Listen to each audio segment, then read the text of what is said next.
কিছু মনে করবেন না, অপারেশন সিন্দুর এই নামটার সঙ্গে ভারতীয়ত্ব নেই, আছে হিন্দুত্ব। তো হিন্দুত্বকে সামনে এনে কখনো গোটা ভারতবাসীকে নিশ্চিত আশ্রয় দেওয়া যায় না, যতই আমরা বড় বড় কথা বলি না কেন।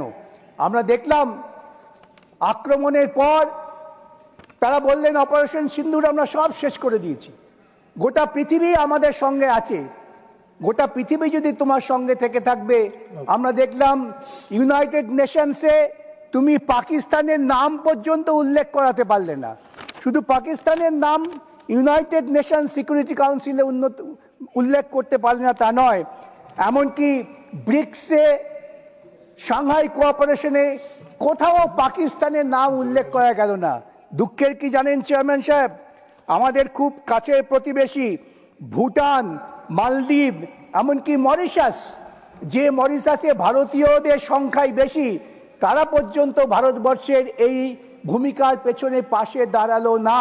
তাহলে কি দাঁড়ালো? নিজেকে বিশ্বগুরু বলে বড় বড় বক্তৃতা করে আমি সব করতে পারি, আমি আমার পৃথিবীকে আমার হাতের মুঠোয় নিয়ে এসেছি, আমি শক্তিশালী দেশ। কোথায় দাঁড়ালো? আমাদের কবি বলেছিলেন, নিজে যারে বড় বলে বড় সে নয়, লোকে যারে বড় বলে বড় সেই হয়। আজকে গোটা পৃথিবীতে ভারতবর্ষ ডিপ্লোম্যাটিক্যালি বিচ্ছিন্ন, বরং পাকিস্তান সেখানে সুবিধে পেয়ে গেল। আজকে পাকিস্তানের পক্ষেই বিভিন্ন দেশ কথা বলছেন, এটা আমাদের দুর্ভাগ্যজনক পরিণতি।